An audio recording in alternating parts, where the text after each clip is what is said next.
We are off and running on this Thursday. Glad to have you with us here today. I'm Sean Stiers, and I'm joined by the smiling Vince D'Addario. Thanks to everyone who's joining us on either of the YouTube platforms, the Irish Breakdown or the Sports Radio WSBT, and everyone else who's tuning in on Sports Radio WSBT, whether it's 960 AM, 106.1 FM, the WSBT app.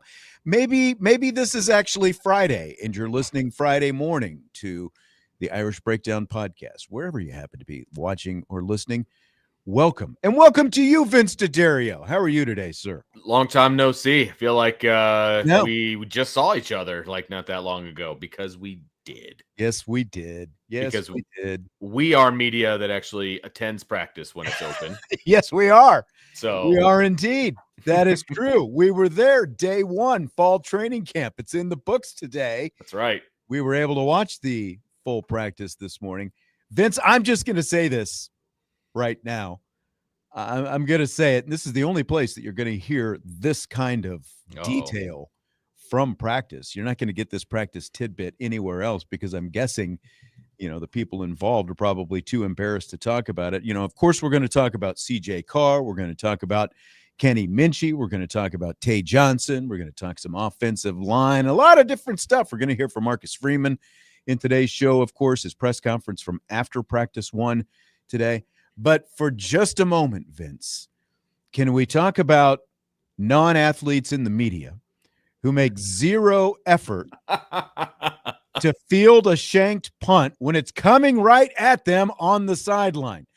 Arms crossed, didn't miss a beat, standing right next to a female coworker. I don't know how you can look yourself in the mirror when you're putting on your TV makeup later on. Like, how do you let this happen? How did this happen? It was right near us, as a matter of fact. I mean, he was getting ribbed by other members of the media who appear to be less athletic than he could be. Yeah. And yet he took the cake on the lack of athleticism on that one. And and it kind of happened a second time too. I don't know if you saw the second one.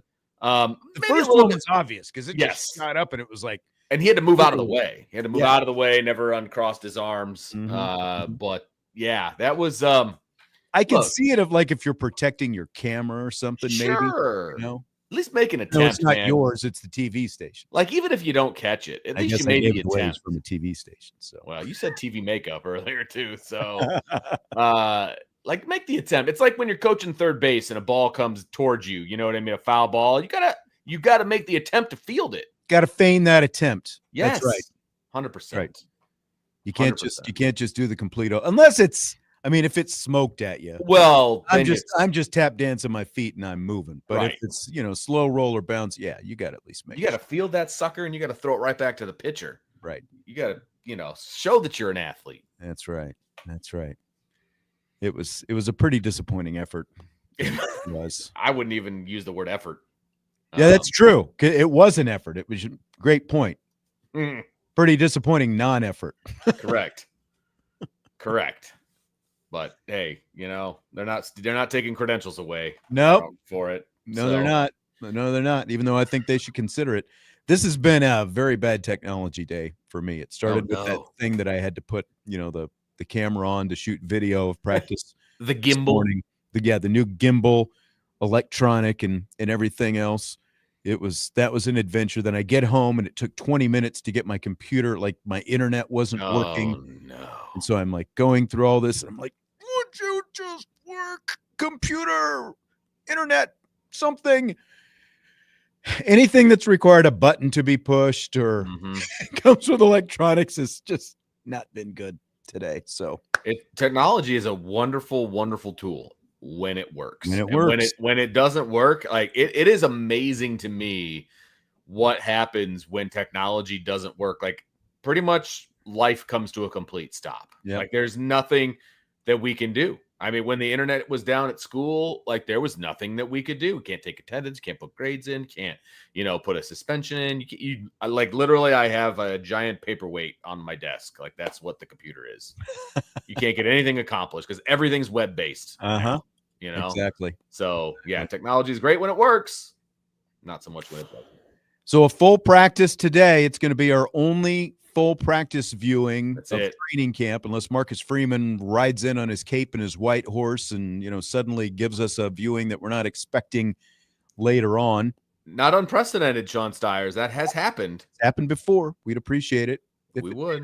But I can't remember when it was, but there was one time a couple of years ago where I think it was one of those 4-period, 5-period practices, and we were all getting ready to leave. They're like, you know what? You guys can stay the whole time. Wait, what? Nah, you guys can stay. That's right. We found out after we were there. Yeah. That's right. Oh, okay. Hey, guess what? You get to watch the whole practice. Oh. All right. Let's go. So much for plans. All right. Yeah, I know, right? You want to talk some quarterbacks? Do I want to or will I?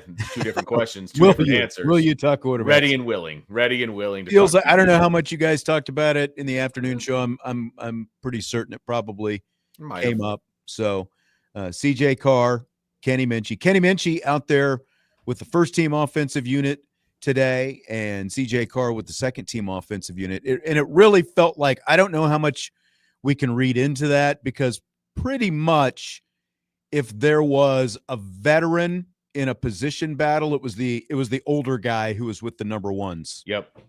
And regardless of position, regardless of which side of the ball.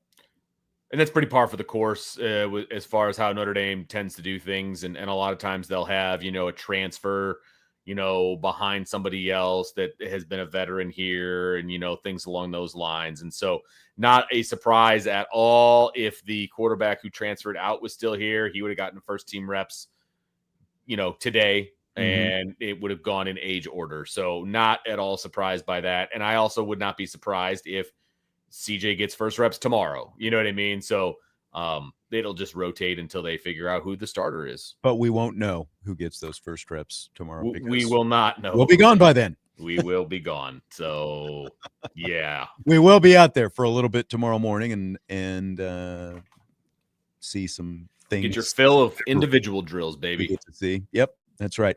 Okay, so we are going to hear some comments from Marcus Freeman throughout today's show, both in the first hour and in the second hour in Rapid Fire when Jesse joins us. A variety of different topics, but let's just start with what everyone wants to talk about.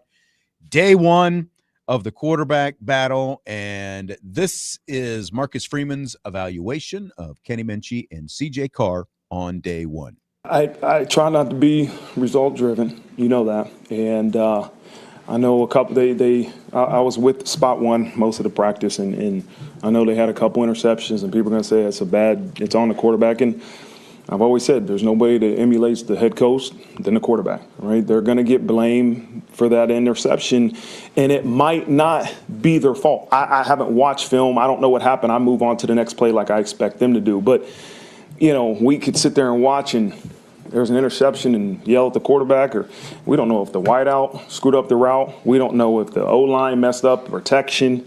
We don't know. Maybe the coach called the wrong play call. And so I try not to be result. They might throw a touchdown and the DB fell down in the game. They're not supposed to throw that ball. And so I'm going to go back and get with the offense staff. I'll watch and say, okay, hey, let's talk about what decision should he have made. Did he make that right decision? We'll get to the delivery, to the ball, and all of it. To me, it's like, what decision do we want him to make here? Did he make the right decision? And that's what's more important than anything. Now, here's what I loved is that I heard both of them keep saying reload, good or bad play, reload. Like, let that last play go, because that's the ultimate challenge for everybody in our program, but most importantly, the quarterback. You have to was that a good or bad? That's what I said after practice. Was that a good or bad play? Take the feedback and move on and reload. Right, for the next play, and I saw them really working on that today in practice. I guess I buried the lead a little bit, Vince. 4 interceptions total today. The first one Kenny Minchey threw, and the next 3 were thrown by CJ Carr. Really, the last one by Carr is the only forgivable one. He made a pretty nice throw, and it bounced off KK Smith's hands and into the diving arms of Carson Hobbs. It was the last play that we got to see right as we were leaving that interception. The first, the one by Minchey and the first 2, though, by CJ Carr, different story. So your thoughts on what we saw from those guys on day one today? Well, my thoughts are, number one, it was day one. Number two, I want these guys throwing the rock. I don't want them sitting back there and taking sacks in a day where there's no contact. You know what I mean? So I'd rather have them throwing the ball and maybe putting it in harm's way, more now than before. And again, a year ago, these guys were the third and fourth quarterback on the roster. And so this is their first opportunity to be 1A and 1B or whatever the case may be. And so, you have to take that into account. Look, when it just comes to straight football, there were some mistakes made. Shocker. There were mistakes made by kids across the roster. They just didn't have the football in their hand and made it obvious to everybody else. You know what I mean? Because there were a lot of little, like the offense just didn't look, and it's always expected. Defense is always ahead of the offense. Always. Early in camp. You don't necessarily see, the level of turnovers that we saw today between the two quarterbacks on day one. To me, the worst one from CJ Carr was the deep ball. I think that was the first interception. Yeah, it was the first interception that he threw. It was almost just like, as you and I have been around plenty of high school football, it was like, it cracks me. I was actually thinking a little bit of Justin Fisher, who's now, of course, playing tight end, fullback, whatever he is now for Notre Dame. But Justin used to be the Mishawaka quarterback. And for those, who don't know around this area, Mishawaka is basically the Navy offense. It's triple option. And so they obviously don't throw a whole lot. And a lot, so like when Mishawaka would need a deep ball, it would be just like, okay, Justin, take the snap, 2-step drop, and then sail it deep down the middle. And that's kind of what CJ calls. It's like no read, just chuck it and hope your receiver can run under it. And that's kind of what CJ did. Unfortunately, Tae Johnson was there, and I think that there was at least one other defensive back in the vicinity as well. Well, and he was being pressured right up the middle, and so he threw it off his back foot. Jared Dawson gave him some good pressure up the middle. He threw it off his back foot. It sailed, and it was a bad throw. I mean, you can't let the ball sail over the middle, obviously, right? And the second one, he probably completes that over 99% of safeties in the country, but you're not going to get that over Tae Johnson because he's just too long and tall. He tried to float it over. He had a guy wide open. He just tried to put it over the safety. That wasn't going to work. So Tae Johnson went up and got it. I mean, he climbed the ladder for that one and pulled it down. So those are two mistakes that he's probably not going to make again, right? And that's what practice is for. It's July 31st, not August 31st. And so I think, that comes into play as well. And so these guys are learning. This is look, here's the other piece of it, Sean. And again, I'm not minimizing the mistakes that they made because they were mistakes, but they also made some good throws too. I feel like you're minimizing the mistakes a little bit. Well, maybe, but this is also the best secondary that they will go against. And I'm not saying that you're not allowed to make mistakes. Don't get me wrong. Like, this is the best secondary that they will go against all year long. That's the biggest part of it, because the second, because like you can say, well, the defense is usually ahead of the offense, which we already said, but it was in the secondary specifically, because it was like there was a lot of check down Charlie stuff going on. Yeah. Today. When some of those passes that we're talking about right now weren't going on, there were a lot of checkdowns because you just had a lot of pretty good Notre Dame wide receivers who were defended by really good Notre Dame guys in the secondary, which included some of those young guys like Carson Hobbs, and you had Dallas Golden over, there were some dudes who were being covered by some dudes, and that played into what we saw today. But they can't make those mistakes again. Like, you can forgive it now. It's week one. You can point out the mistakes. You can say what they did wrong.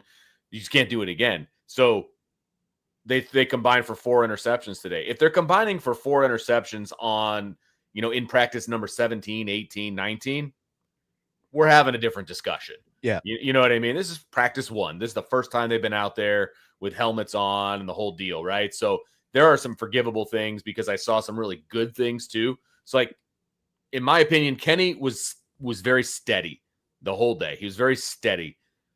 I think CJ was very up and down, made some really nice throws downfield, made some nice throws, intermediately and short, and then had 2 bad interceptions, right? And so he was like at the peak, and then he was in the valley. And so he was up and down a bunch today, and Kenny was kind of right down the middle. Well, yeah, and I mean, I would agree Kenny was fairly steady, but again, a lot of checkdowns. Oh, for sure. The passes where he did challenge himself a little bit more, like I saw it on social media just before the show started, that diving great catch on the sideline by Jordan Faison. It was 5 yards It was out of bounds. Yeah, exactly. Like Minchey was throwing more of those kind of balls, like uncatchable balls, basically. So like they weren't intercepted, which is great, but that's also they're out of bounds too. That's ultimately a lot of 3 and outs potentially, because they're not moving the sticks with either. And the one time that they had, they had a period where they ran competitive, trying to get a first down situation,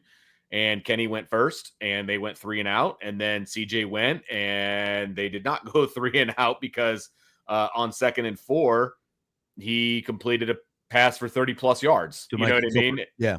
So, each guy had some highlights. Each guy did some good things. I think CJ's highs were better than Kenny's highs.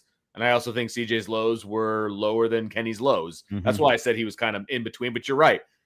He's throwing the ball out of bounds a bunch too. So, again, lots of mistakes, lots of things to clean up. I made the point in the earlier show is that now these coaches, you had all summer where you're watching film from last year and all these different things. Now you've got film from right now. Yeah. Which is really important because they can get in there, they can watch the film from today, and then they can get after it at practice tomorrow, correct some of those mistakes, and move on from there. So, again, it's practice 1. There's going to be mistakes, obviously, but there was also some really good things too. No, there were. Like we were talking about the offense sort of being out of sync, like Ty Washington, the Arkansas transfer. There was an early pass where CJ Carr was trying to hit him, and it was like the pass ended up being a little bit wide. And after it was incomplete, Carr was like, you got to keep working your way out. Don't just stop there. Just little things like that. Again, you're talking about a transfer who wasn't working with the team in the spring, and now he's, so they're like, you've got some connections that are still being made. What did you think of Ty Washington's size, by the way? He's listed at 6'4". I don't know if I'm buying him at 6'4", though, based on what we saw. I mean, he looked like he was about 6 foot on a good day. And I'm sure he's closer to 6'4" than he is 6 foot. But he just looks short. Now, part of that's because of who he was standing near. He was standing near some big guys like Malachi Fields and, things like that. But yeah, he did not look like he was a 6'4" tight end. Eli Raridan looked all of that, though. Eli Raridan looked like a mountain. Man. On the other hand. Man, holy cow. But big time difference. Yeah, there was definitely some sloppiness to the offense. They had 12 guys on the field at one point and nobody knew who. I think there was a false start once. Only one false start, but still, it just didn't look completely in sync today. Agreed. Yep, and they're clearly still figuring some things out. And so we'll see how that progresses. As well, we won't see anything. We will hear how things progress moving forward. Yeah, that's the thing for us is this is what's going to largely be burned in our memory now, because we're not going to get to see probably any competitive periods for the rest of training camp. We'll get to see those partial practices. We're glad we get to see what we get to see, but we're not going to get to see much competitive, in the way of like even 7-on-7 or 1-on-1 type stuff. We might get to see tiny bits of 1-on-1. Like that would probably like in drill work. Yeah, exactly. You're going to see a lot of individual, and then we're going to get video clips like everybody else gets to see, on Twitter and social media. Mm-hmm. And you'll be able to pull what you can from those video clips. And it's amazing to me just watching social media over the last 5 or 6 hours, the different opinions people can pull just from watching said videos that are put out and what other outlets put out. Are you going to get me started? Are you going to get me started on that right now? I'm sure I can pick that scab at some other time, but there's some stuff that really ticks me off. I'm not going to lie. Start with the fact there were only 2 questions asked about quarterbacks today. You heard one of them. Here's the other. What's the criteria for naming the starter? Again, it's going to be consistency, right? And I've always said that they will determine who's the starting quarterback, right? And we want to see guys that are consistent. We want our quarterbacks, all of them, to be consistent, but who can be the most consistent? Who can take care of the football? Who can continue to keep our offense moving forward? And again, that play happening consistently. And so, I've always said this, that they'll determine who's the starting quarterback. But today was day one. We'll grade it every day. We'll put them in similar challenging situations. They'll rotate between groups. At some point, when a starter's ready to be named, we have to name one. All right. When the starter's ready to be named, they'll name one. Consistency. The big C word, Vince. Yeah. That's the key. Yeah. There was not Got a a lot ways of to go. Got a ways to go. Yeah, there was not a lot of consistency today, and that's okay. But they're going to need to improve on their performance. And why wouldn't they? Everybody on this roster is going to be better on August 30th than they were today. Like, I mean, they just will be, right? So they will be able to work on the consistency. And I know you're frustrated that more questions weren't asked about the quarterbacks. Oh, I'm frustrated more with myself because apparently I didn't get my hand up quickly enough. I thought I got my hand up within the first freaking 5 minutes of the press conference, and somehow 75% of the rest of the people on my side of the room got their hand up before me, and I didn't see any of the hands go up. So I had a quarterback question and a Gerby Lambert question as well, and no other quarterback questions got asked, but the two that we just played, and no Gerby Lambert question was asked today. He was out there today, but so I've like walked out cursing myself for not, getting my hand up. But it took a minute because I think it was like a newish guy, holding the mic. So it took a minute to find him and all that kind of stuff because I was listening to because the very first question was a quarterback question, and apparently in that time everybody else raised their hand. So. That's where I was. No more quarterback questions. To make you feel better, you wouldn't have gotten anything else out of Marcus Freeman than you did in those first. You're probably questions. right. He would have said those exact same things. So because if you would have asked a specific question about CJ Carr or a specific question about Kenny Minchey, he would have deflected and talked about them as a group and how they have to be consistent. Like that's what he would have said. So I don't really think you missed out on too much. That's just me.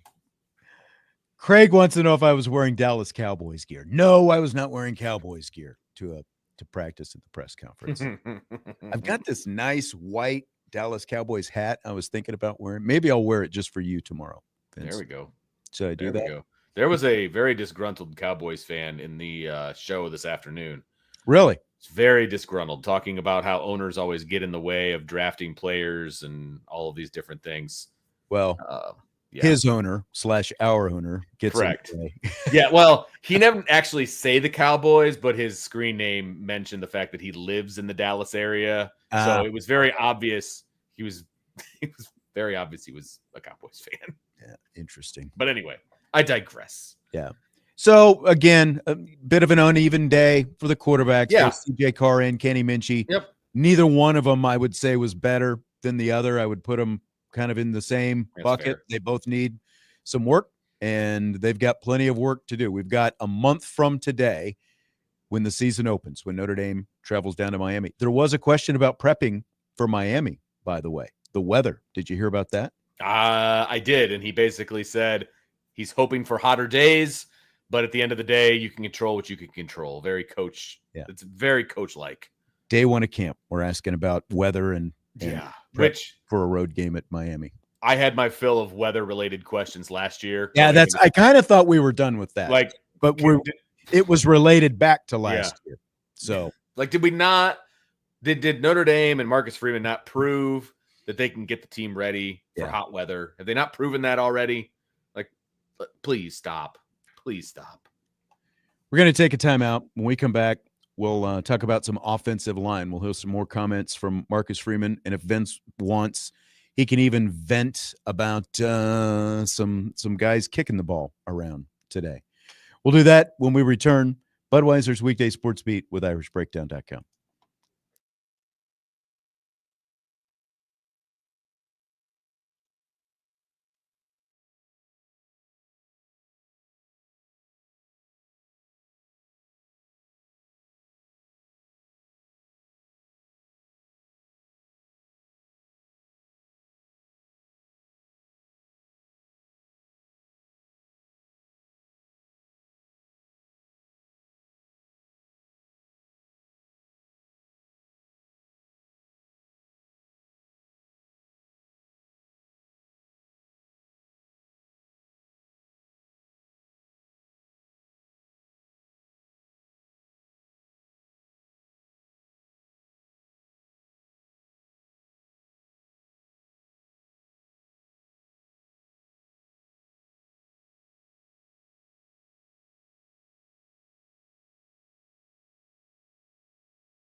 Come on Sports Radio, WSBT.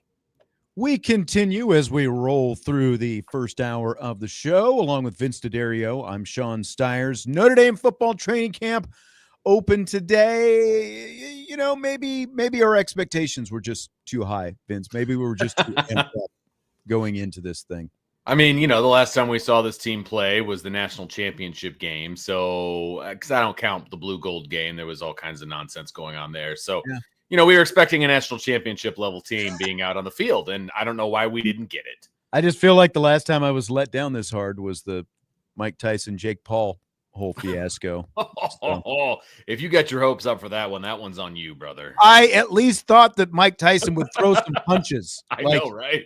What? It's one thing to be old. It's another thing just to stand there like a punching bag most of the night. That was hard to watch. And I just watched the replay. So there you go. Don't worry. I'm not giving up on the season. It was just not the first day that I think that I was expecting anyway. And Father David, don't use the word punt because that wasn't good either. Do you want to just talk about that real quick? Well, I don't want to throw a wrench into the plans of the show. Well, I mean, we can do it. I mean, look, it's pretty simple. A lot of shanks today. A lot of shank-a-lanks. And once again, my opinion, they are asking Rendell to do just too many things back there. They had him trying 5 or 6 different styles of punts, all in one period. Like, what are you doing? Why are very polar opposite of last year's first day of camp when he just stood there at midfield and boomed everything straight up in the air and dropped them on dimes. Like, right. Maybe, I don't know. Maybe that'll mean things will be more consistent this year when it's all said and done. The rugby rough. kick, the rugby style. I think you and I would just like to see them cross that off the list and go to something else. Like, just because he's Australian doesn't mean he's good at punting that way. Okay. Yeah. So they need to get rid of that. And then, you know, the Eric Schmidt is the freshman and he's got a cannon for a leg, but you could tell he was nervous as all get out. And so he was shanking them and kicking them straight in the air. And, you know, field goal kicking was interesting because Noah Burnett hit every one of his field goals. It's just, they didn't look great, in my opinion. Did he hit them all? It was hard to tell because everything was at the left uprite. And the guys to my right, inside or outside, it was hard to tell. The guys to my right claim he hit them all. It was very difficult to tell because he snuck them in the left side of the upright if they went in. And I think they probably did. Maybe there was one that didn't. Either way, he made them all. They just didn't have a lot of oomph behind them. They were very kind of floaty and just kind of went in. And then the other two guys, Diomede and Schmidt, have much stronger legs, but you're not really sure where they're going to go. That's the issue there. So I'd say special teams right now from a kicking standpoint is still a question mark, in my opinion. I would agree. As of day one, it definitely is. You know, over the next however many 4-period practices we get, you're going to see a lot of kicking. They like to throw a lot of kicking at us during those periods. So hopefully we'll get an idea of kind of where things stand. Hopefully an improved kicking game that we see. Feels like maybe, I mean, again, it's day one. Maybe you see them kind of dial up a little pressure on those guys, you know, like put something on the line if you don't make the kick and those kind of things. But yeah, one thing I got, Eric Schmidt's going to be really good. And I think eventually he will take over both jobs, place kicking and punting. And that'll be the first time at Notre Dame that one guy has done both since DJ Fitzpatrick back in the early to mid 2000s. Old DJ. Was he a Marion guy? He was a Marion guy. Marion High School here in town. That's right. Yep. He kicked a game winner for us his freshman year, which was my senior year. Our starting kicker got his leg snapped trying to kick a field goal. And in comes this little backup kicker freshman and kicks a field goal, wins us the game. So there you go. Never forget it. Fitzpatrick, Marion High School, Marion Knights hero. That's right. What about the offensive line? Not a whole lot of surprises out there today. I think maybe the biggest surprise is Will Black. You and I talked about him the other day. when we were talking. What were we talking about? Oh, we were just talking about different configurations, the way the offensive line could be, I think, or surprises, or I think it was. There's been a freshman that has started on the offensive line 2 of the last 3 years, so he would Will be the Black one. at left guard, Yeah, not working at tackle like we thought maybe he would. interesting choice. That was a very, very, very, very interesting choice. To Number start two, off. number two. He wasn't with the first unit, Right, but but still, I mean, he's backing up Billy Schrouth apparently, which is an interesting decision. If you're going to have him work at guard, why don't you have him working at the quote unquote open guard position? But he's a tackle, so I don't know. I guess we'll see. We'll see what happens there. But that was a very interesting choice made for day one. Yeah.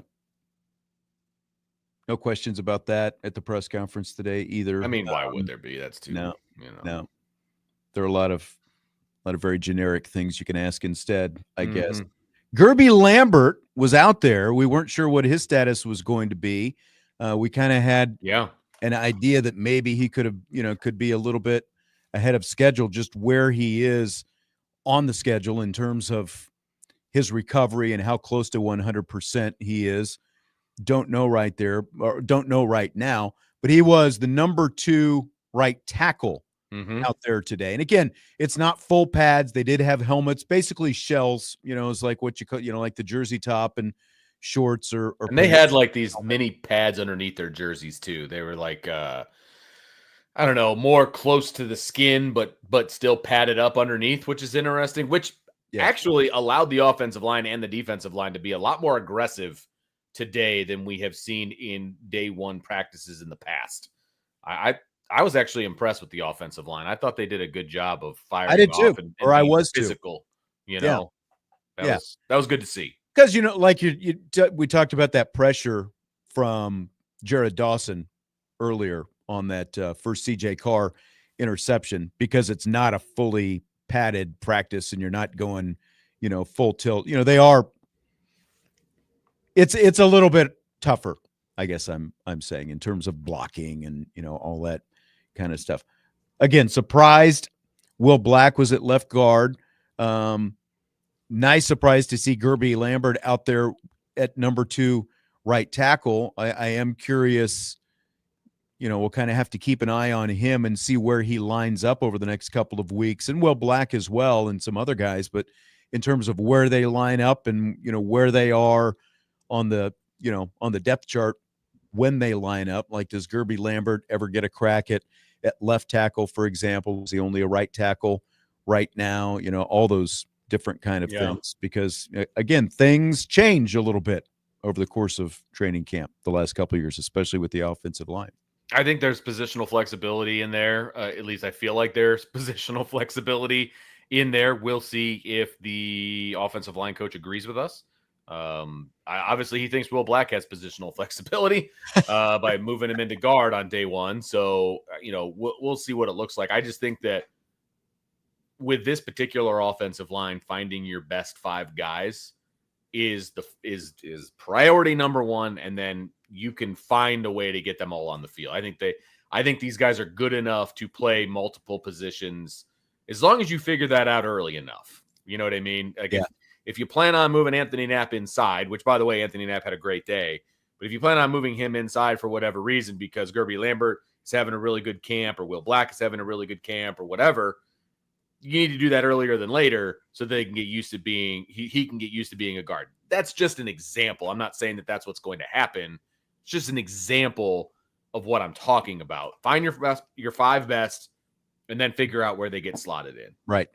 As of right now, Sullivan Absher, because of the fact that Charles Jagasaw is out, Absher is among the top 5, and Marcus Freeman did talk a little bit about Sullivan Absher after practice today. We got a lot of confidence in Sullivan, and without hesitation, when Charles went down, we made the move to put Sullivan in there. He's earned that trust through multiple years, but through the spring. But he'll be in a competition like everybody else. Right? At the end of the day, you got to play your best 5. Right now, he's one of the best 5, and he'll be out there. But it's a deep room, and that might not be an old room, but it is an experience, a deep and a talented room that competition will figure out who's the best 5. Find the best 5, just like you said. That's what they've got to figure out. You had Absher out there at right guard today. It was from left to right, Anthony Knapp at tackle, Billy Schrouth, Ashton Craig, as we expected, Sullivan Absher at right guard, and then Emil Wagner at right tackle. So no real surprises with that first unit. And I will say, you talked about Anthony Knapp having a good day, and he looked noticeable. Like one of the things I was wanting to see, how did he look after an off season of conditioning and lifting and all that kind of stuff. And he doesn't look like a true freshman anymore. Obviously he's a sophomore now, but you can tell he's got a little bit more girth to his upper body, a little bit more strength. Both he and Emil Wagner have put on some good weight and are looking more tackle-ish than they did last year. And they held their own last year, but adding this extra weight is a very, very good thing for both of them. And you're right, he doesn't look like a freshman anymore. And he had some really good reps today. I mean, he stoned some of those really athletic and really fast defensive ends that Notre Dame's got and did a really good job with it today. So, if you're an Anthony Knapp lover, you loved what happened today. If you're an Anthony Knapp hater, then you probably didn't like it as much. But he had a really good day one. So, again, it's day one, and there's lots of days to follow. But he had a really, really good day one. Absolutely. Freeman also updated the injuries to Jagasaw, who, of course, broke his arm earlier this month. Boubacar Traore tore an ACL last year, and Cooper Flanagan, who tore his Achilles in the Sugar Bowl. Yeah, Boubacar is more of a progression. He'll be ready to go. We just want to, slowly increase the load that we ask him to perform in practice. With Coop and Charles, they'll be back during the season. I don't know. There's not a hard date that we're going to say this is the game they'll be back, but they'll be back this year. Charles just had a procedure to clean up, to sew back his wound. We had to close up his wound, but that's not going to delay his return more than a couple days. And so it's a progression, but we don't want to put a timeline on. We don't want to say this is the exact game they're going to be back, because with rehabilitation, it can all change based on how they're progressing. Encouraging to see Boubacar Traore out there today, I thought, Vince. He did. He went through all the individual drills, was full go and all of that. They just held him out of the team stuff, which obviously makes sense. I mean, you want him on August 31st, not July 31st. And so bringing him back slowly is fine. I mean, the two most pleasant injury surprises for me were Boubacar and Gerby Lambert. Yeah. Those were the two, because I was not anticipating Gerby Lambert being a full participant in practice today. I assumed he would be back at some point during fall camp, but he was in there knocking heads right away with the second team. And then, like you said, Boubacar Traore looked really, really good in individual drills, and they had him paired up in drill work with Bryce Young, and the two of them together, just working at defensive end at the same time. It's like, okay, like I haven't. And they're going against number 2 guys across from them. Right, exactly. I mean, they just looked different. They just looked different than what Notre Dame has had on the D-line in a long time. And it was just kind of giddy to watch those two go to work. So I'm excited for when Boubacar has an opportunity to go in team and see what he looks like against, Notre Dame's first team.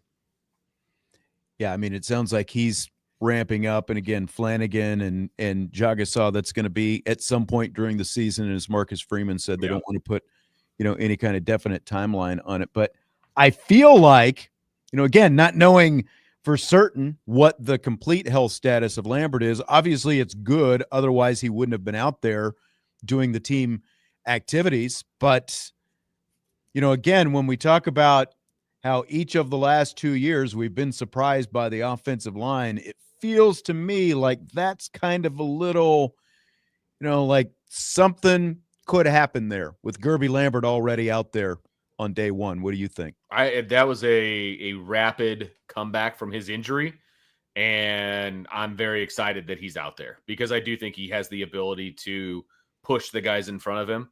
Now, whether he'll be able to push them aside is another conversation. And again, unfortunately, we're not going to see that on a day-to-day basis. But the fact that he's out there on day one gives me hope that he can start to fulfill his potential, because he's a big body, man. He is one of those kids that is made to play tackle, and if he can come to fruition with that, it's just going to make this offensive line that much better. We're going to take a timeout. When we come back, best and worst thing we saw at practice today. Ooh. If we've got enough time, got the comments on Marcus Freeman on the lesson from the Jagasaw injury as well. I don't know if you heard these from earlier today. We'll do that next when we return. Budweiser's Weekday Sports Beat with IrishBreakdown.com.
Winding down the first hour of the show, Budweiser's Weekday Sports Beat with IrishBreakdown.com.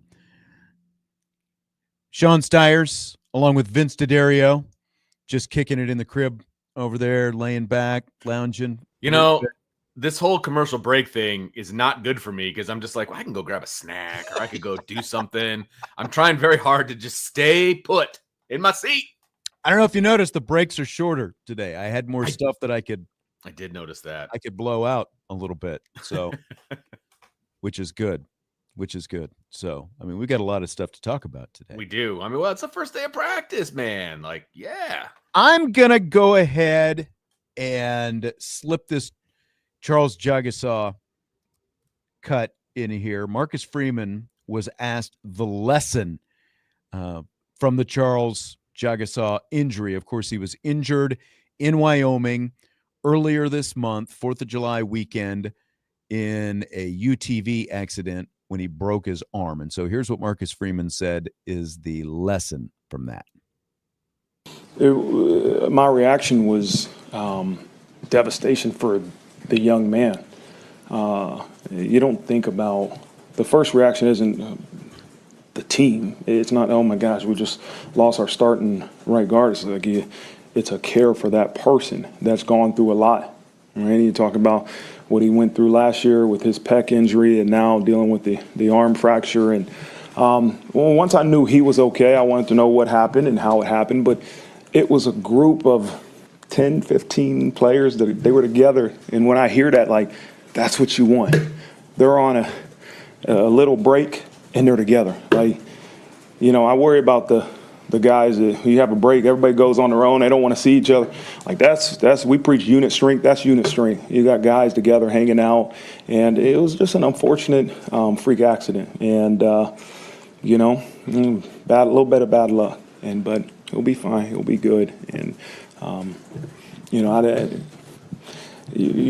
don't want to ban him from having fun. Yeah. I don't want to do that. I want them to hang out together. I want them to have fun and become a team, because that's probably more important than anything else, is become a team. And part of becoming a team takes having a relationship and spending time together. And so that's really how I feel about that. So there's Marcus Freeman. That's how he feels about that. What'd you think of that response, Vince? It was a very mature response, because my immature self would be, kicking the wall and cussing it out, and you're not mad at the kid, right? Because he's a kid, and well, some people were. Well, like, I don't know if you remember. Like, I didn't do. get to talk about this after. Neither one of us got to talk about this after it happened, because we were on vacation that week. And I realize it's social media, and that's like a completely different thing. Yeah. But I saw a lot of selfish player, all this different kind of stuff. It's like, where's the line drawn? Like, right, he could just as easily have been riding a bike and gone wrong off the curb and broken his arm that way as well. He could have been watered. There are a million different ways. Like, it didn't have to be a UTV vehicle, right? So right. I mean, I didn't mean to cut you off. No, you're good. I still think if you're in college, you are a kid. And yes, look, I talk to college kids all the time, and they're just as immature as the high school kids. So it is what it is. And I know that they get paid. I know that they're under contract, basically. And if you can't bubble wrap them either. Exactly. Well, look, if you're that worried about it, put it in the contract that he can't do those things like the NFL does.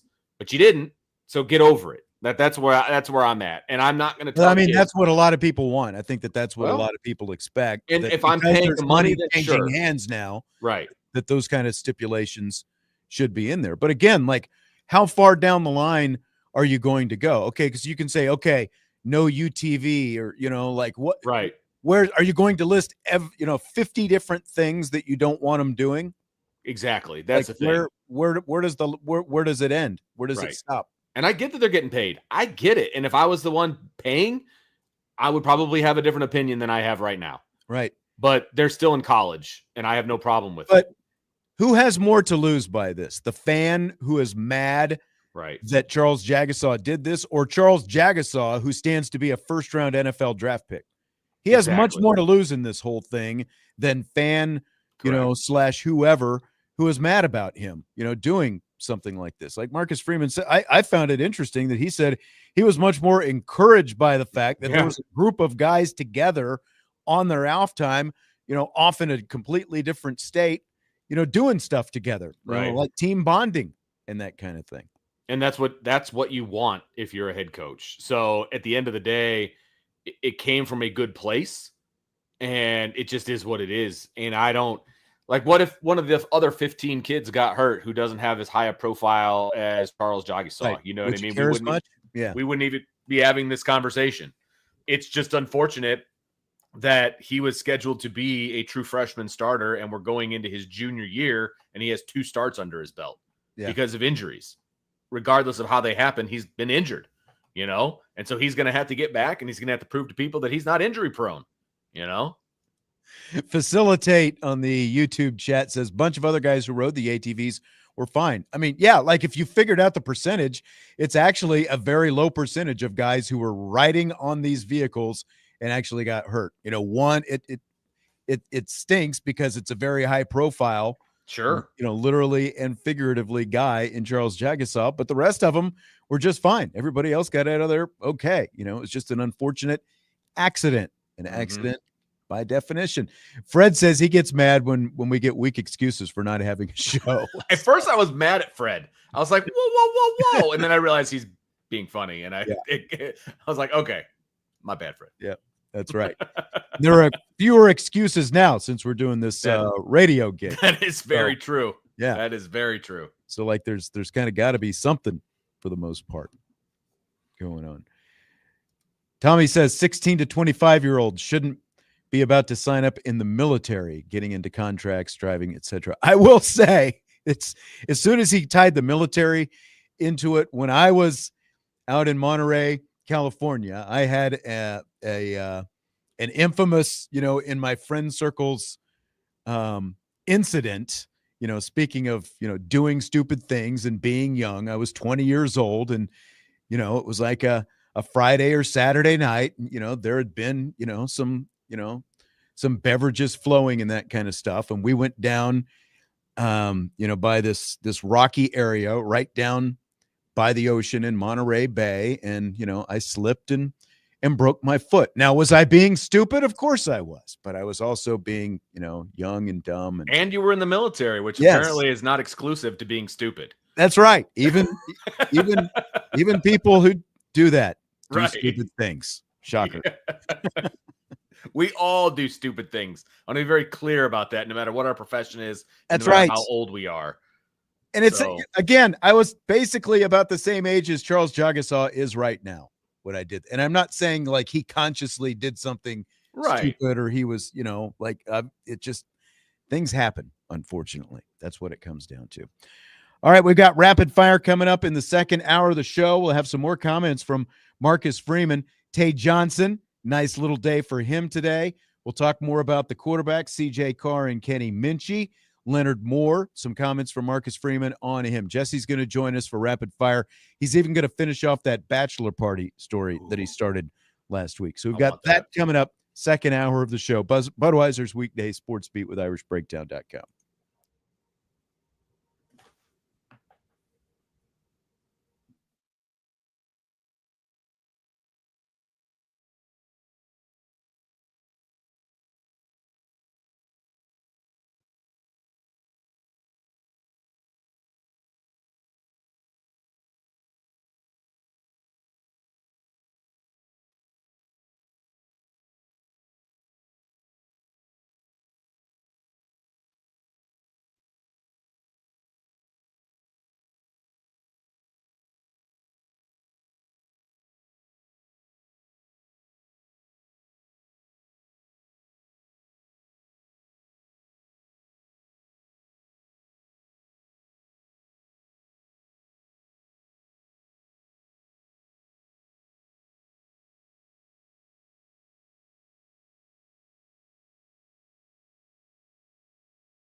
It's the second hour of the show, and our co-host slate is just multiplying. Sean Stiers, Vince D'Addario, and Jesse Stiers now popping in for some rapid fire tonight. How are you, Jess? I'm doing pretty good. Taking a break from work to hop in here and talk for about an hour, and then I'll go back to work again. You'll actually have less than an hour because we do have South Bend Cubs baseball coming up. Oh. So we're out at 6:40 tonight. So we left off. You were on Monday's show. Before we jump back into some Notre Dame football talk, I want to make sure that we don't end the show and not have a chance to talk about the bachelor party dilemma that you brought up last week, because we teased it last on Monday and then we didn't get to it because we ran out of time. So any update? So I'll kind of set this up. Jesse had a bachelor party weekend a couple weeks ago. He and a bunch of his friends did an Airbnb in Michigan, Upper Peninsula, Michigan, up by, some water and lake and all that. Dang, kind of it's stuff. far. So everyone had to pay $350, for their part to rent the place, pay for things 3 that they had nights. to pay for 3 nights, $350 for 3 nights. So a week before the big shebang, one of his friends who had already paid his deposit said, "Hey, I can't make it. My cousin's joining the Navy. I got to go do this, thing." But he wanted his money back, and he had started bugging Jesse for the money back. So I know Scott L. Esquire was one of the people on the Champions Lounge, Irish Breakdown Champions Lounge, who imparted some very, good words of wisdom for Jesse. Jesse, what's the update? Has this been settled? What's going on with this? Still ongoing, unfortunately. So earlier So you this haven't week, talked to him about it, is what you're saying. no, I've talked to him about it. Okay. So earlier this week, I basically was like, "Hey, my best man handled all the money. If you want to figure it out, you need to text him." And so he sent him the Venmo request for $350. My best man declined it without saying anything. And then he texted me and said, "Yo, what's going on?" He declined the Venmo request. And then Matt ends up texting him and he's like, "Hey, man, I'm sorry to be like this, but, someone's got to eat that money. So if you want to text everyone individually and ask, can you get your money back? That's what you're going to have to do, because I'm not messaging these guys to get more money out of them after getting money from them the last 2 weeks." And so he proceeds to text me and he's like, "Hey, I don't have any of their numbers. Can you text them for me?" And I told a white lie and I was like, "Yeah, sure, I'll text them." But I didn't know what everyone's going to say. I've talked to everyone about it already. And we all agree that he's got to eat Is it. everyone just going to give him $50 back? I mean, that's just not the way things work, I don't think. Yeah. And so I'm letting it blow over, and I'm going to text him probably this weekend and say, "Hey, I texted everyone and no one wants to pay you back. I'm not eating the cost." Here's what I would do. I've been thinking about this, Jesse, because I agree. At this point, late notice, all these different guys involved, you're probably not getting the money back. If I were you as a friend, I would just say, look, you're not going to get your money back. You want to go out, I'll buy you a couple beers, a pizza, whatever. Just patch it up somehow like that. I feel like it's a bit of a reach to expect to be getting that money back when you're bailing just a week in advance. Vince, this money was also paid in full back in April, early May. Correct. So you can't tell me you need the money all of a sudden when 3 or 4 months have passed. Well, he wants the money back because he didn't get to see the fruits of the money. That's why he wants it back. Now, look, number one, the excuse wasn't good enough. Number two, it was too late. So you got to eat it, man. I'm sorry. You paid the money. You said you were going to do this. The whole trip was planned based on what everybody was going to pay. Correct. We would have picked sorry, a different house. Yeah, exactly. I'm sorry, dude. I appreciate that something came up apparently that is more important than me, which is not okay, but whatever. But no, you're not getting your money back. He also can't make it to the wedding. He can't make it to the bachelor party or the wedding. Oh, wow. Just to the confusion, ND Sailor, he is not the best man. The best man is the guy who is trying to settle the middleman thing with this other guy. The best man has become the middleman. Was he in your wedding, or was he just a buddy? Okay, he was just a buddy. Okay, well, he's a buddy now. I don't know if it's going to be. Just saying. Like I said, I know, Vince is even too cheap to, buy him a beer and some pizza, but I am. I think that's going too far. If he's your friend, I would at least try to patch it up with that. Buy him a couple beers. Sure. I get that. I understand. Vince is not spending money on anyone whose last name does not begin with D. So, but here's the thing.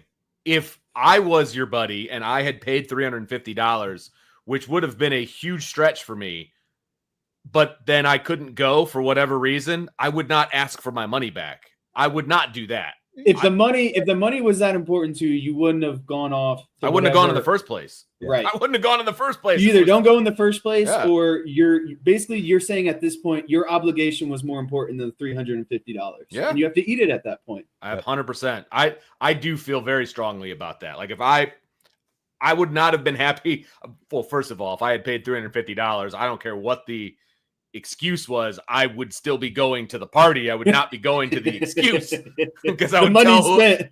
Yeah, it's like, I'm sorry, I'm booked. I can't go. Did you have any kind of heart-to-heart with him like Scott L. Esquire suggested? I'm waiting towards kind of the back end here where I have to break it to him and just be like, hey, it's not going to happen. Like, did something happen where you really need this money? Is something going on? And then I'm going to say, well, I paid $13,000 this month for my wedding. So right. I just dropped 13 grand. So seriously, suck it up, Buttercup. All right, let's get into some Notre Dame football. We did get to go see the first day of Notre Dame football practice today at training camp. Vince, I'll start with you. Fill in the blank. Quarterback CJ Carr and Kenny Minchey were blank at today's first practice. This is tough for me.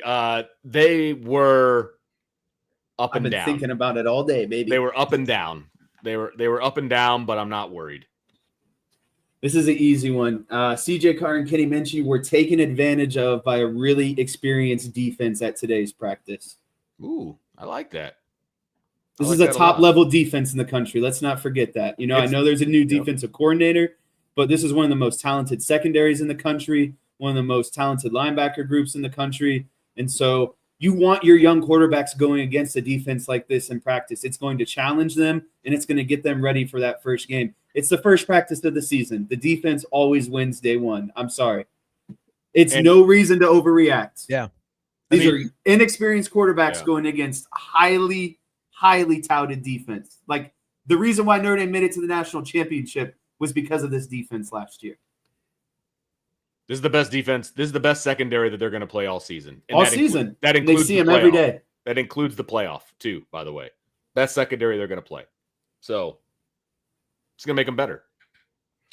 Yeah, they were not good, but they were also not horrible because of everything that you're talking about. I mean, you talk to any NFL quarterback, and he's going to tell you, especially early in camp, like when they're just starting to let it fly a little bit, you've got to take your chances. You've got to find out what you can and can't do, who you can and can't test, all those different kind of things. Because like Archer is saying, and it's a fair point, taken advantage of by a guy who hasn't played a collegiate snap yet, though, in Tae Johnson, who we'll talk more specifically about. It's much easier to play safety than quarterback as a first-time player. It is. And, does it put a little bit more concerns into your head? Of course it does, because you never want to see interceptions like this. But the secondary was very good. The defense was very good. And, like we really haven't even talked a whole lot about the defense, and we'll have to jump more into that tomorrow, because we obviously everyone wants to talk about the quarterbacks today. But they, again, they were not great. It was a bit of a letdown to see what we saw today because of all this anticipation when you have a total of 4 interceptions on day one, and especially when that day one is the only live stuff that we're going to get to see for the next month until the season does kick off. But, again, I'm not, is there some concern? Sure, but I'm not overly concerned because the secondary was just lights out covering guys today, and that's a really good sign. Okay, I mentioned Tae Johnson. He had 2 interceptions off of CJ Carr today. Here's Marcus Freeman.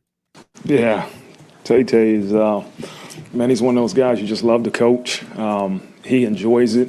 He's grateful for the opportunity. He's an extremely athletic player. You know, if you listen to Tay, he'll be the best wideout and the best DB. You know, and he was pretty good in high school with both too. But you know, he's learning the skill set that is just not natural, right? There's natural skill set that he has, but there's also a skill set, the consistency, the trust, those type of things that it takes to be an every down player. But what you saw today was a reflection of how he's prepared from the spring. You go back again and you do it in the summer, and you're doing it again in fall camp. And so he's learning what's expected, and it's helping him play fast so he can use that athleticism that he has. So there's Marcus Freeman on Tae Johnson. And guys, again, it's day one, but is Johnson going to be hard to keep off this year, do you think?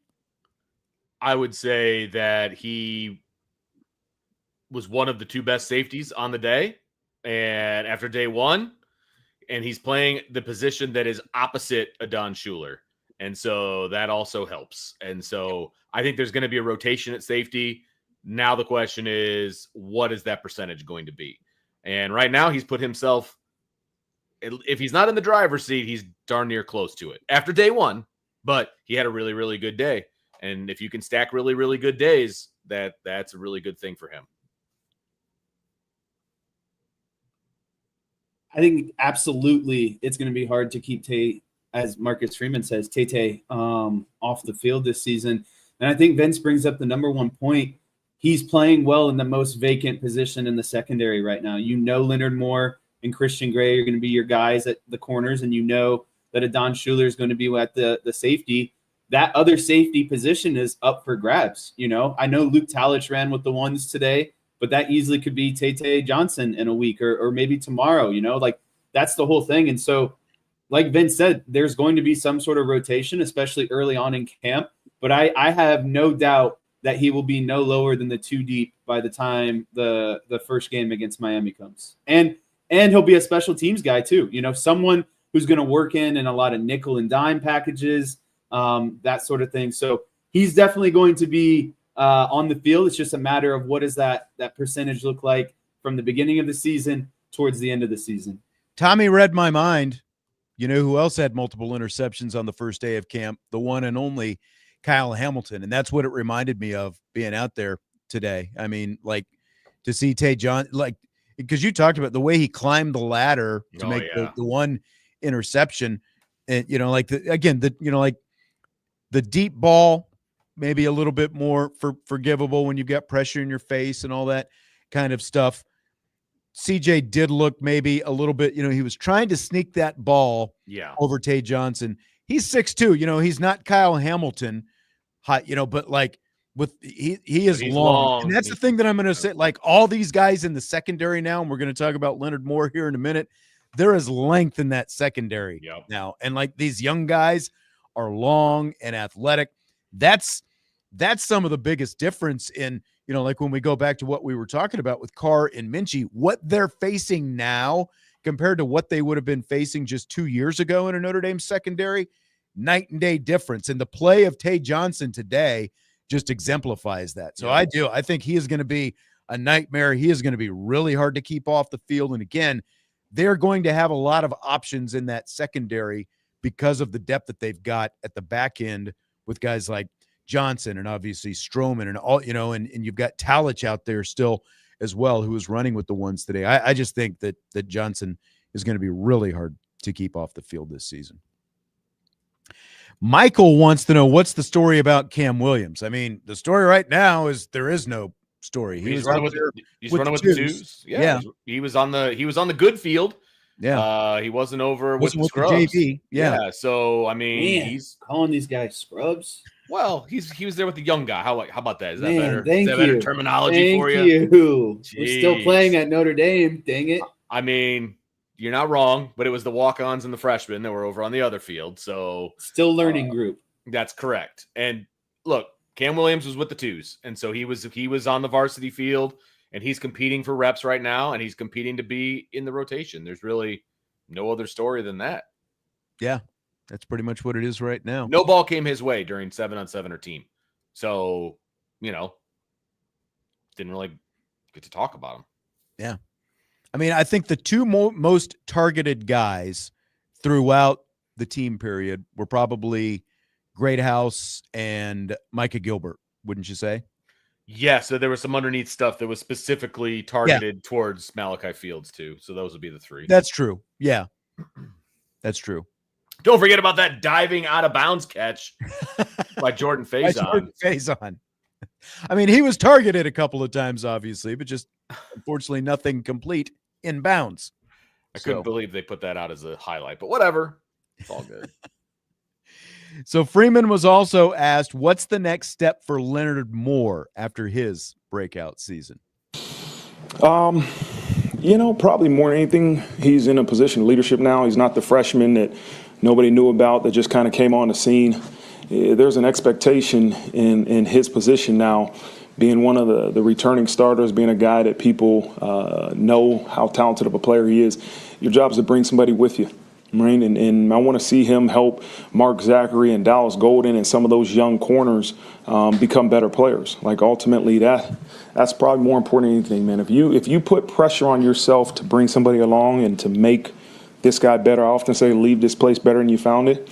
That's more pressure than any accolade, any opponent, anybody else can put on you. All right, so there's Marcus Freeman. So what do you think is the next step for Mr. Leonard Moore, guys? I think for Leonard Moore, I think a lot of what Marcus Freeman obviously said is true. A guy that can now be a leader and a mentor to a lot of these younger guys and kind of, teach as best as possible. But, I think you have to say, I think for Leonard Moore, you just have to remain humble and stay hungry because you had so much success early on. I think when you're young and you have success, that can go to your head and you're like, well, I don't have to work as hard, or I'm already kind of at this level.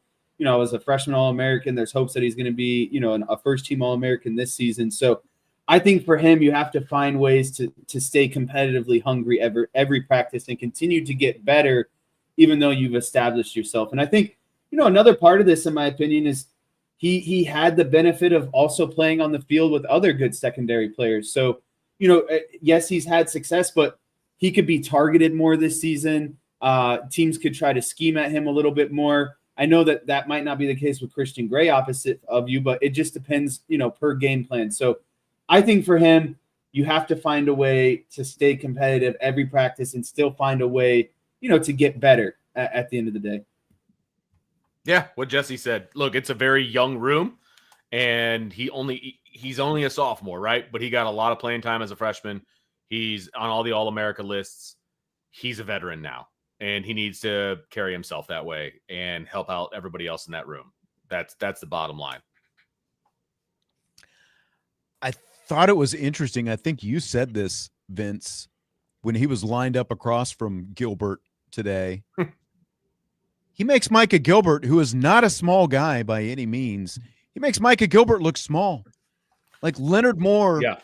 Yep. He is filled out from his friend. We talked about Anthony Knapp, but Leonard Moore has also filled out. And again, like when you throw in the length that he has and the length that he plays with and the physicality that allows him to play with, like that's to me is the next thing, is like becoming just that lockdown guy, like that no-fly guy that you don't want to throw at.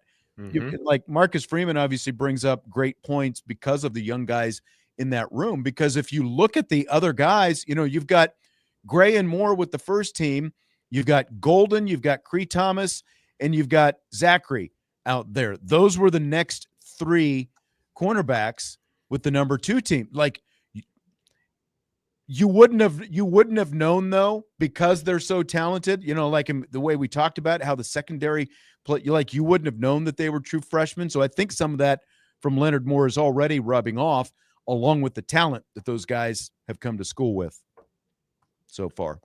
Yeah, no doubt about it. They're both 6'2", one's 195, one's 205, and you couldn't have told the difference. And I got to say, Leonard Moore looked taller than 6'2" when he was standing next to Micah Gilbert. He did. Saying, he does not look like the little freshman that he was. I shouldn't say little, because he wasn't little, but he doesn't look like the freshman who was just out there being an athlete and doing his thing. He looks like a veteran now. I mean, he's filled out.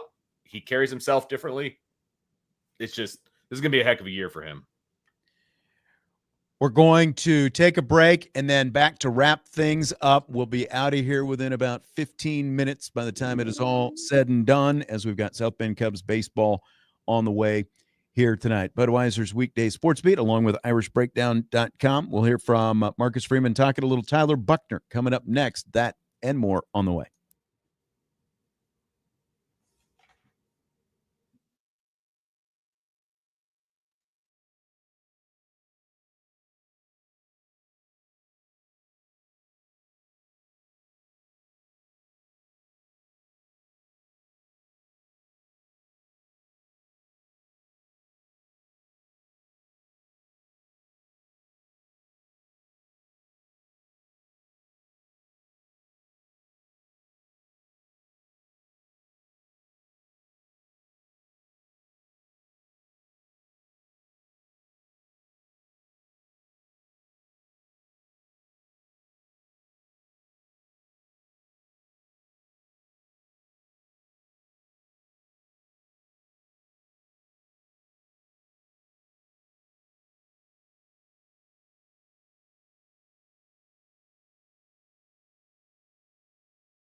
winding down Budweiser's weekday sports beat with IrishBreakdown.com. We will revisit the bachelor party dilemma here in a minute. I want to get to This is going to be an ongoing saga. I know. This is why I brought it up. I feel like this is the I think it's great. Yeah, Steve, good quality content here. I want to hear what Marcus Freeman had to say about Tyler Buchner first. Buchner back in the quarterback room this fall after coming back to Notre Dame last year. Of course, he was a walk-on wide receiver, and he is playing quarterback now, and I just realized that I don't have that cut ready to go, so give me a second to vamp a little bit. Here we go. Yeah, he's been itching to get back to that unit. You know, if you watch some of the wide receiver individual drills last year, he was throwing the ball, and you know, when Steve decided to leave, we felt like we wanted a little bit of experience to go into that room. His job is ultimately to make the room better, right? Make the room better and get better yourself. Right? And so I see him doing that. He's helping Blake, being a young freshman, working with Kenny and CJ in terms of through his experience, but also becoming a better player himself. And so I'm glad to have him back in there. Tyler Buchner back in the quarterback room. Do you think he can be a big help to these two inexperienced guys? Yeah, I mean, he played in high-pressure environments. You know, he played down at Alabama. Obviously, he played a few games with Notre Dame before getting, injured. He can at least provide insight and perspective of what it means to be a starting quarterback at big-time programs where there's a lot of expectations on you at the end of the day. And how do you go about yourself? How do you conduct yourself? How do you shoulder that expectation? How do you shoulder that stress? I think that obviously he's not going to be the starting quarterback, and he's not as talented as Minchey and Carr, but there's other things that he can do to kind of be there along the way and provide support at the end of the day. And I think that's what being a great teammate is at the end of the day, knowing that, you might not be the guy, you had your chance. Now you're, a preferred walk-on lacrosse player, but what is he still doing to take time out of his day to help these guys out? It's just a unique situation, right? I mean, He goes from being a highly touted quarterback coming in, being the starter at the University of Notre Dame, leaving to go to another school, and then coming back as a walk-on. He's got a bunch of, he's got a bunch to partake onto these kids. And I think that's really important. Kenny Minchey's the most veteran guy in the room, right? And he's never started a game at Notre Dame. So Tyler actually has a lot that he can give to these kids from hey, I was the starter. This is what you got to deal with. And, that kind of stuff. I mean, and so he helped Riley Leonard last year. Exactly. Like when you think about it that way, he helped Riley Leonard, who ended up taking, helping Notre Dame get to a national championship game. So for two young guys like this, I think that he can be just a huge resource. And obviously the way he carries himself and give them, just it's almost like when like these NFL teams, when you bring in a Joe Flacco, for example. Now Flacco's a little bit different story this year, but like a couple years ago when he was in Cleveland and then he was with the Colts, it's like you bring in the old veteran to sort of be the mentor for these young guys. And that's kind of what Tyler Buchner is in this situation, is like he's got more experience than anyone else in the room. And he can be just a huge resource for these guys to help them prepare every week and, like sitting in the quarterback room, seeing different things that maybe they don't see and that kind of stuff. Jesse, the MLB trade deadline did pass about a half an hour ago, 35 minutes ago. Did the Cubs do anything of note before the deadline today? They extended Jed Hoyer. You think I'm joking? Happy.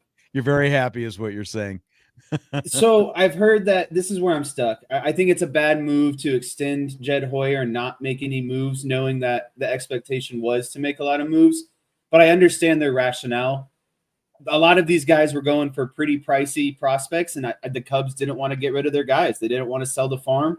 To me, that shows that Kyle Tucker's not going to be back next year. So why sell the farm if Tucker's not going to be back? But, they picked up a couple pitchers. They picked up a super utility guy. But, I mean, you got the Mariners out there who acquired Eugenio Suarez and Mason Miller and JP Sears. So they made a big move. Carlos Correa, pieces, not difference makers. Yeah, basically, Carlos Correa is going back to the Astros. the Mets acquired Cedric Mullins, Adolis Garcia.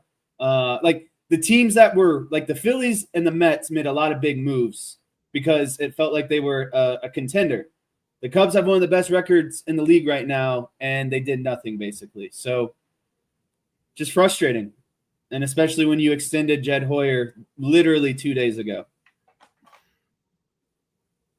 Vince, nothing to add. I was expecting Cubs fan as well. I was expecting something, and we got nothing, and It is what it is. Look, they got the best record in baseball or close to it with the roster that they have, and they've got some guys coming back off the IL. So, hey, I understand. It's just a gamble. It's a roll of the dice. It is a gamble. It's not a good look in the eyes of the fans when it's a gamble. Are you really saying you want to go on a World Series run or especially when you're neck and neck with your division rival? Right. Not even neck, like you're neck and neck for the best record in baseball. You know, right? Like that's what I'm saying. Yeah. There's a lot of people who think the Brewers are the best team in baseball even before the trade deadline, and they went on the. I mean, it's kind of been the Cubs' business plan. Did the Brewers make any runs? Did they get anybody? Yeah, see. The most active team in the division was the Reds. Actually, they got Brian Hayes from the Pirates, which I don't understand why the Pirates always trade within the division. I hate that. I think that's the dumbest thing. But yeah, I don't want to spend too much time on this because the last question is also fun. Well, I was going to say, I feel like we've got a. Uh-oh. Which last question? Do you want to do that? I don't know if we've got enough time. I don't think we got enough time. I feel the like last one I see is Ndamukong Suh. Well, I feel like we can save that because I feel like your audience wants to readdress this bachelor party thing. Michael is saying, don't let a friendship die over the money because it's not worth it. I feel like you're between a rock and a hard place as the groom because it is largely out of your hands because as the money was paid to the best man. He's the one who handled it. I mean, what are you supposed to do to rectify this? You can't be expected to dip into your own pocket and pay this guy $350 at this point. Naomi said she'll strangle me by the neck if I pay this guy any money out of my pocket. That's why I just say take him out to dinner and buy him a beer. Like that's the cheapest route. So I think the driving factor in this, and maybe this is negligence on my part, the rest of the group is 29-30. This guy is still about 24-25. I don't know if that all plays into it. You're robbing the cradle, Jesse. That's the problem. I feel like he's not learned enough about how life actually works yet. Deadlines and responsibilities. Yeah. And so a lot of people are bringing up, is this guy someone that you consider a lifelong friend? Let's just say if I moved, I don't think he would go out of his way to make sure that the friendship carries on. Yeah. Just saying. There you go. And I got friends all across the country. I got friends in Phoenix, North Carolina, Denver. We've all been friends for a long time. Vince, I got something funny. I don't know if you knew this. Shaq was at my bachelor party. If you would have came, we could have drawn up some plays in the backyard and got after it like the old days. I did hear that he was a late arrival and kind of re-sparked the action. He got very active at like midnight, and I was like, "What is a guy supposed to do here? I gotta accompany the people who made the trek all the way here just for me." Oh, it was great. I'm sure you asked him how his kicker's doing down there in Muncie, but he actually had to go to Arizona for an internship with the Cardinals that following Monday. By the way, reminder, Jesse, facilitate. Did Jesse ever pay up those dinners to? No, I'm ready. You send me the bill and I'll pay for it. I haven't seen any invoices. That's the first time you've ever said that. That's accurate. That's accurate. I've told Vince many times he could take the family to Culver's and send me the Venmo request. Listen, I told your dad this, and we got to be quick. I'm giving you a pass until the wedding. You got a lot of expenses. This is a fair man right here. When it's over, I'm collecting.